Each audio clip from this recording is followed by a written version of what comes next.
bienvenidos todos, especialmente no, bienvenido Ale, en tu casa y amigos.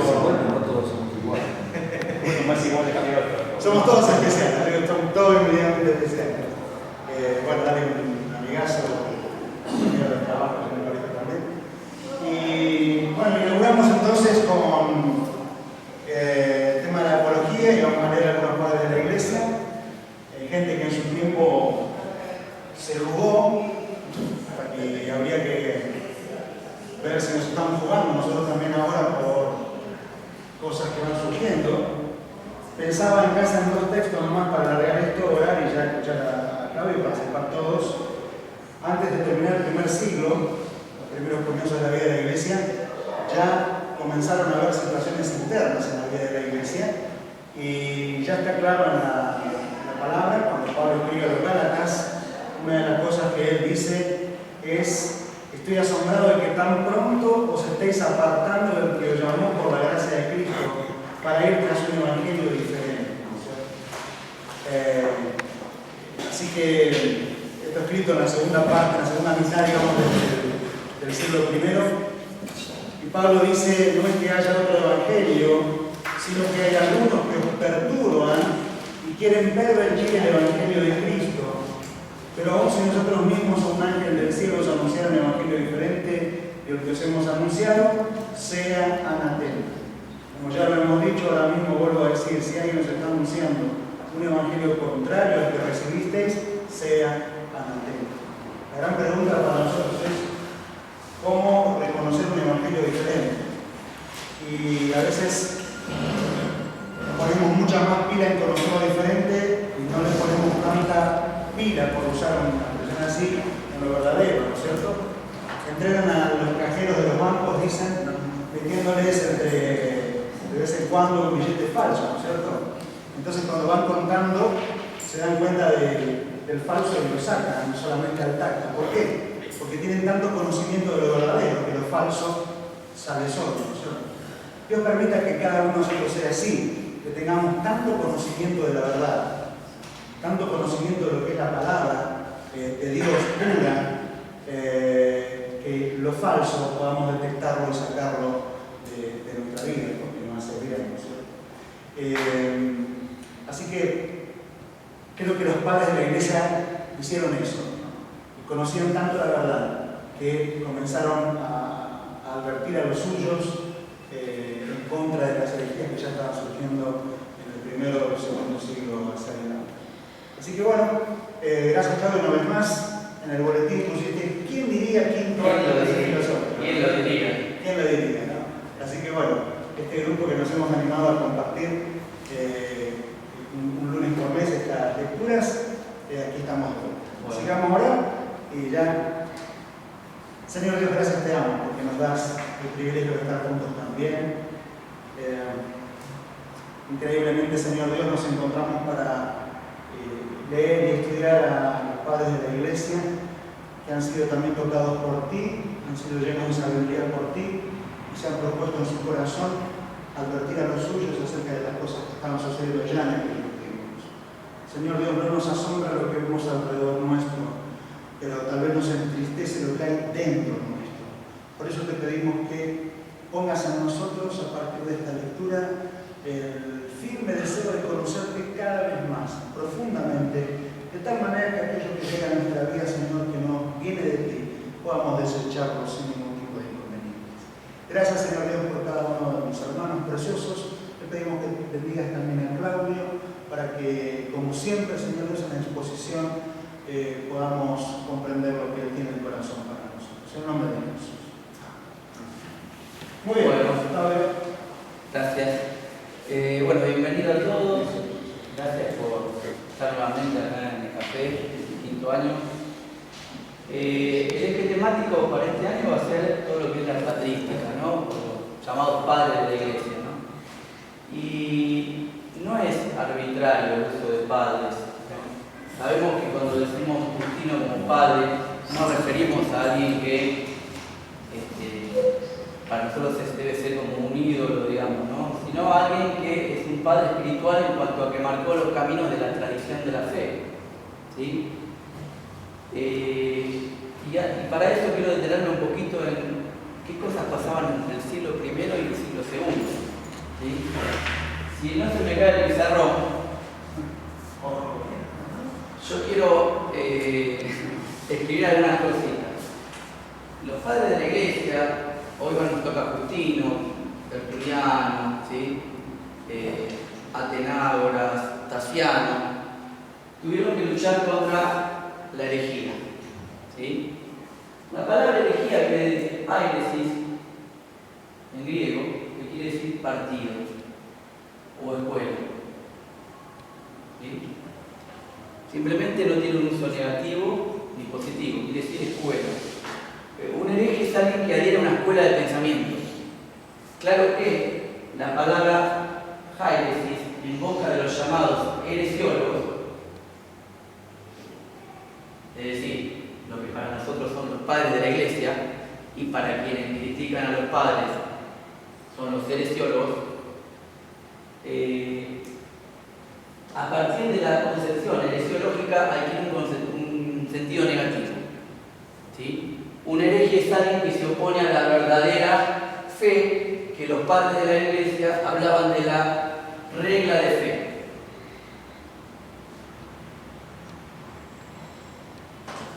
¿Sí? Es decir, un hereje es el que se opone a la regla de fe. Pero que quizás estaba acertado. El hereje, para los padres de la iglesia no. No, para los padres no. Para los padres de la iglesia no, pero La historia puede mostrar que estaba acertado. Bueno, ahora vamos de a poquito. Es decir, esta palabra empieza a tener sentido negativo a partir de la construcción heresiológica. El primero que combate a los herejes es Justino Mártir. ¿Sí? Que nace cuando comienza el siglo II y muere en el 165. ¿Sí? A Justino Mártir lo hacen llamar justamente para que vaya a Roma para combatir la herejía. ¿Qué tipo de herejía? Bueno, la herejía gnóstica. ¿Se acuerdan que vimos sobre el gnosticismo? Sí, perdón, profesor. Sí. Función que cargo, ¿qué era Justinia? Justino era. Justino, perdón. Justiniano es otro. Justino era un emperador Justino. Justino era un padre de la iglesia, digamos, ¿no? Que cumplía funciones como asesor de la fe, digamos. Lo llaman justamente a él. ¿En qué zona había geográfica? En Roma. En Roma. Sí. Él lo llaman justamente para que combata la herejía en Roma. ¿Cuál es la herejía? El gnosticismo. Gnosticismo, ustedes saben que tiene que ver con la palabra griega gnosis, que significa conocimiento. Los herejes afirmaban tener un conocimiento superior al apostólico. ¿Sí? Y además se basaban en una tradición distinta que la apostólica, que era una tradición secreta. Y en tanto secreta, reservada a una élite. Los padres de la iglesia oponen a esa tradición secreta la tradición de la fe. ¿En qué se basa la tradición de la fe? En una cadena que parte de los profetas que anuncian al Cristo venidero, ¿sí? Isaías, Jeremías, Ezequiel, etc.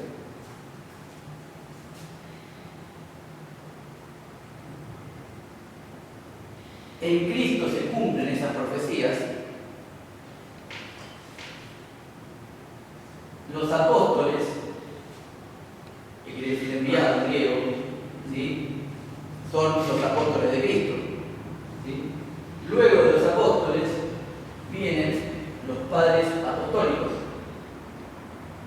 que son, entre otros, Clemente Romano, que escribe la primera y la segunda carta a los Corintios, que empieza a tratar justamente de los problemas que seguían teniendo los Corintios, que ya Pablo había advertido, ¿no?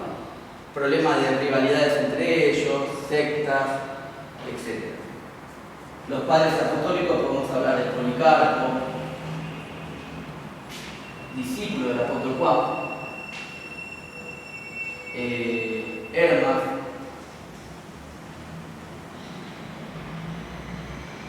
Papías,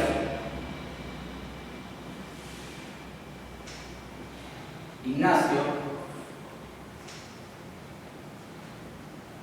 ¿sí? Entre los más importantes.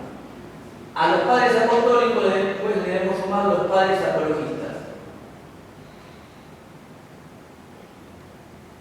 Nosotros vamos a trabajar sobre los padres apologistas: Justino, Tertuliano, Tasiano, Tenabra, etc. ¿Sí? Clemente de Alejandría, Orígenes. ¿Sí? Pero ven que hay una cadena, ¿sí?, en donde se ve la revelación gradual de Dios. Profetas, Cristo, apóstoles, padres apostólicos y apologistas griegos. Esta relación entre todos los elementos configuraron lo que es la regla de fe, a los cuales los herejes se oponían, porque evidentemente la mayoría de los herejes rechazaban el Antiguo Testamento, ¿sí? Con lo cual los profetas en esta cadena lógica no. Y además de Cristo hablaban de dos Cristos: de Cristo como Eón, ¿sí?, que se deposita en un Jesús terrenal venido del cielo. Entonces había dos Cristos, tenían una cristología doble.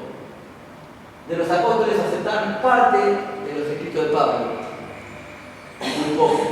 Todo lo que de los evangelios rechazaban casi todo, porque hablaba de la genealogía. Y como los herejes estaban en contra del nacimiento carnal de Cristo, entonces eran rechazados también.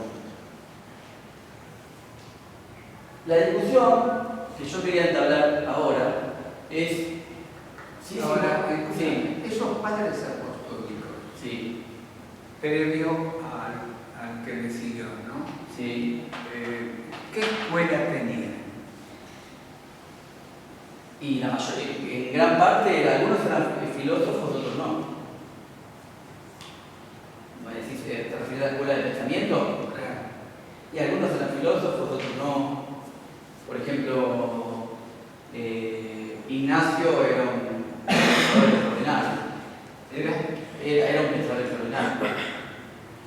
Papías también. Policarpo fue discípulo del apóstol Juan.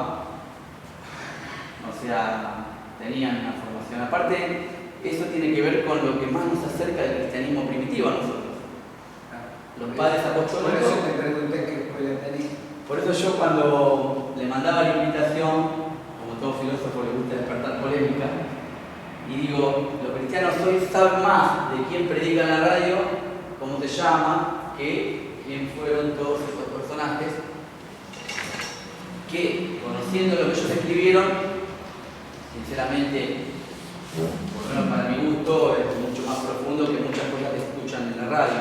Yo hablaba de los predicadores electrónicos, porque me refería a los que están en la radio, algunos, no todos, algunos son buenos. No me refería a los que predican los domingos en las iglesias, me refería a los predicadores, yo les llamo electrónicos porque trabajan en un medio electrónico, digamos, ¿no? Esos predicadores, muchos no tienen ni idea de quién fueron los padres, ni los apostólicos, ni los apologistas, ni ninguno, ni la patrística, ni San Agustín, ¿sí? Pero ¿por qué yo quiero hacer hincapié en esto? Porque los cristianos, nuestra fe, nuestra tradición de fe, se sustenta en el siglo I y en el siglo II. Nosotros no somos hijos de la Reforma, nosotros somos hijos del siglo I. Somos hijos de Cristo, y en tanto hijos de Cristo, nosotros estamos unidos a una tradición de fe.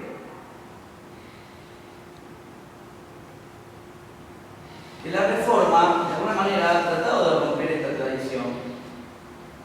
¿Por qué? Porque los católicos hacían de esta tradición, le daban el mismo propia palabra.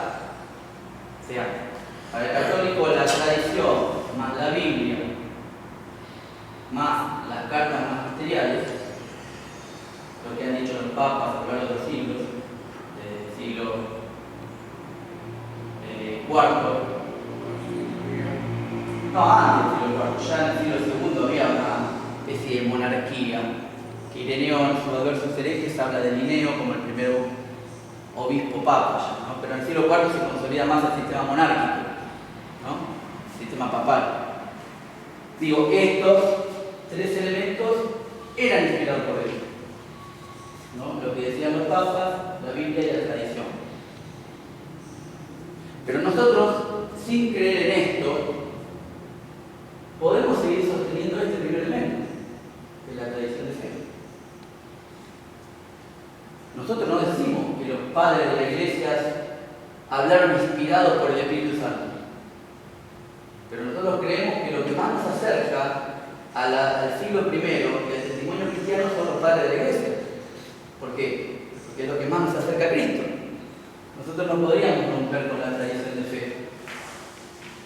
Lo que sí rompemos con la idea de que la Biblia y la tradición son igualmente inspiradas por Dios, sopladas por Dios, respiradas por Dios, exhaladas por Dios. No creemos en eso. Al menos yo no creo en eso. ¿Sí? Pero hay otro elemento también. Lo que nosotros entendemos por Biblia también surgió dentro de una tradición de fe. Hubo padres de la iglesia que determinaron la cantidad de libros que nosotros consideramos hoy como canónicos. ¿Sí? No es que se determinaron solo los libros. Claro, la discusión siempre está es que ya estos libros eran inspirados por Dios y lo que hicieron los padres es conferirle, no autoridad, ya la tenían de por sí.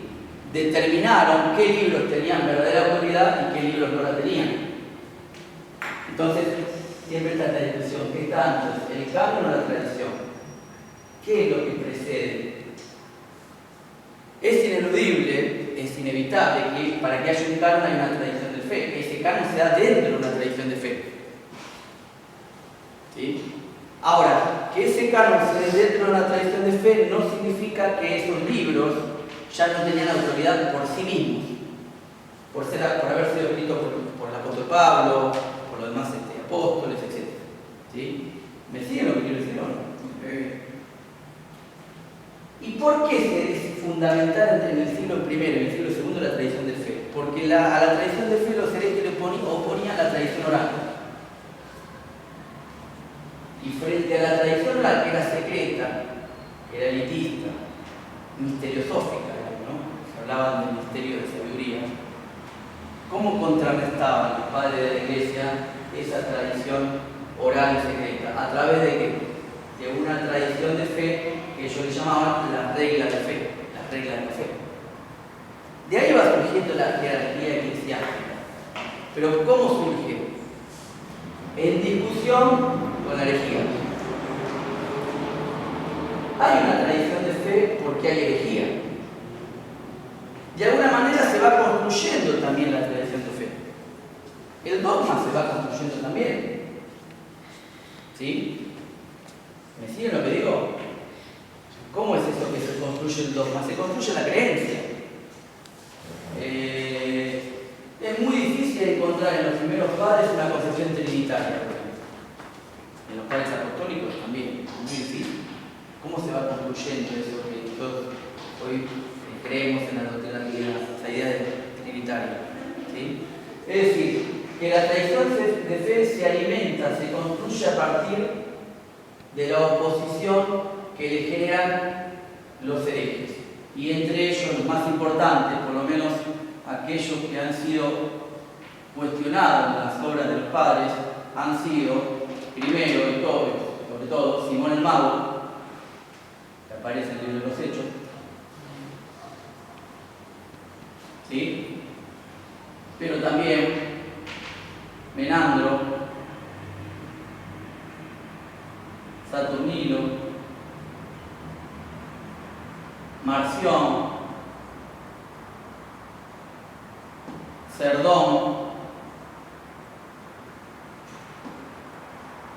etc.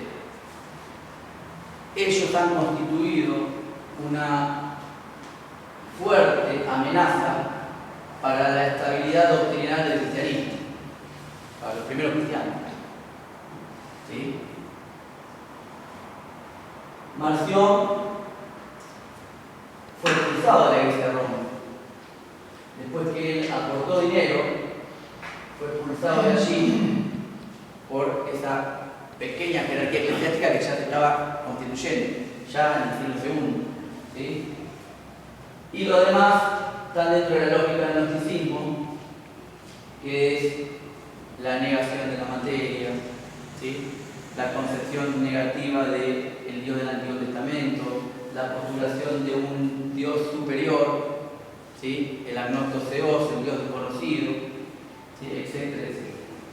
Bueno, ¿entendió más o menos la...? No, digo, Sí. así como lo estás planteando, o quizás no sea el pensamiento, pero da la impresión como que la tradición de fe, de hecho, separada, ¿no?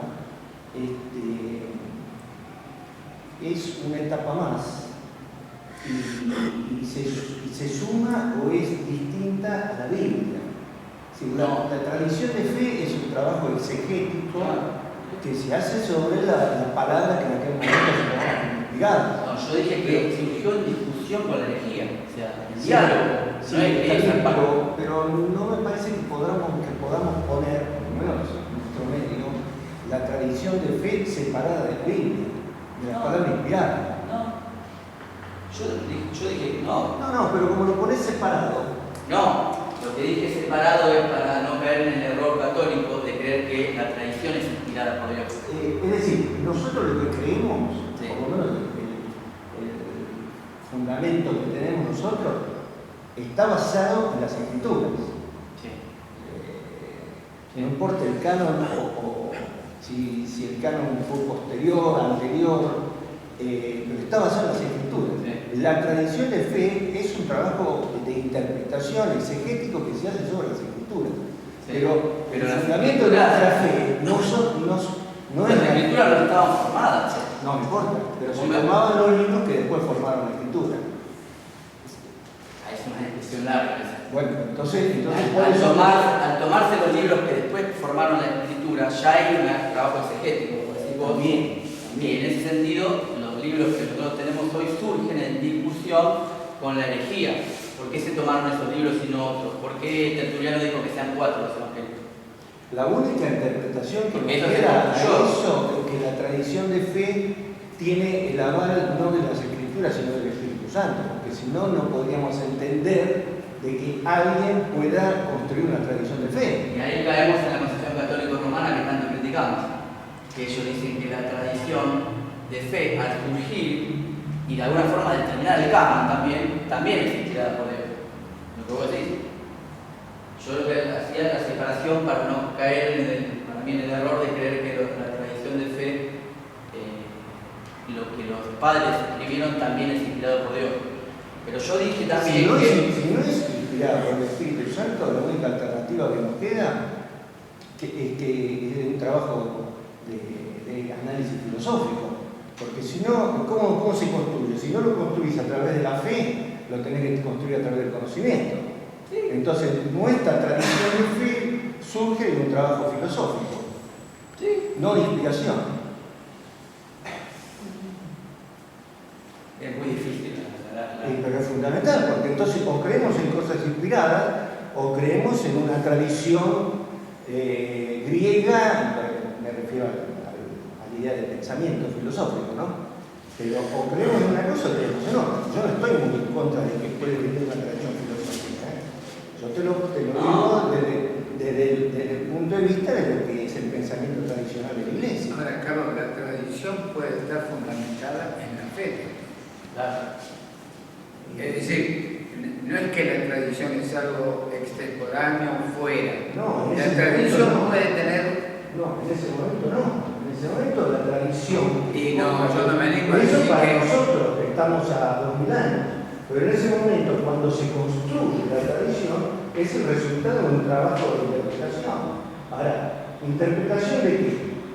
Si no es de la palabra que se tomaba como inspirada, ¿qué es lo que interpretaba? De hecho, Justino hizo todo un estudio del Antiguo Testamento. Claro, lo que se tomaba como inspirada hasta ese momento era todo el Antiguo Testamento, que ya estaba formado, compilado, y las cartas circulares de Pablo, que circulaban por Asia Menor,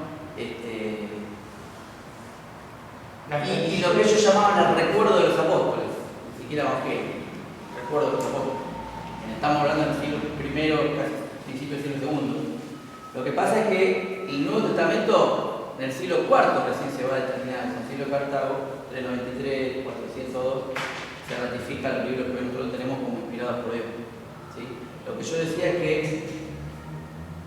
lo canónico, lo que se ha establecido como norma o medida de los libros que son inspirados por Dios, surge dentro de una tradición de fe. Y que esa tradición de fe surge en discusión con la herejía. Y que de alguna manera no deberíamos criticar tanto la jerarquía que los católicos han construido, porque esa jerarquía la han construido para justamente sostener una tradición de fe que va desde el siglo I en adelante contra una concepción herética en donde no hay tradición de fe, sino que hay tradición secreta.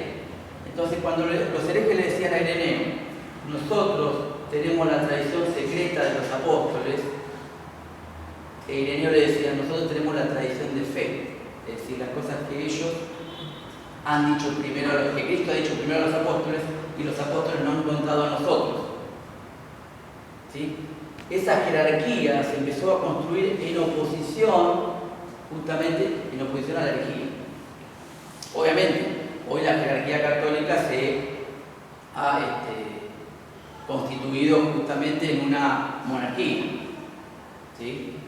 Y desde el siglo IV, cuando Constantino unifica la Iglesia con el Estado, el cristianismo se ha universalizado, eso quiere decir católico, se ha hecho universal, pero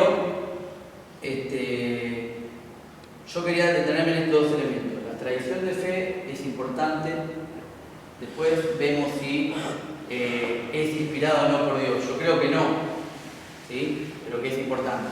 Es importante saber lo que pensaban los padres apostólicos y los padres apologistas, porque es la continuidad que tenemos nosotros, cristianos del siglo XX, con el creador de nuestra fe, el autor y consumador de nuestra fe, Cristo. ¿Sí? Si nosotros rompemos con esa tradición, nos queda el siglo XVI para adelante, ¿no? Si somos protestantes, si empezamos a creer que el cristianismo arranca a partir del siglo XVI. Aparte es una torpeza creer eso porque Lutero era un monje agustiniano, es la orden de San Agustín, con lo cual él mismo también adhería a una tradición de fe. ¿Sí? Todos los padres de la Reforma adherían a una tradición de fe. ¿Sí? Profesor, Sí. el término tradición, en su acepción elemental, es ¿qué es? Cuando decimos que defendemos los valores tradicionales, extrapolando el término tradición al tema. Significa lo que los apóstoles han conferido, eso es lo que los apóstoles han conferido a los primeros cristianos. Claro, la tradición en ese caso es mantener la continuidad de una escala de valores frente a la confrontación de otro grupo que trata de modificarlo. Sí.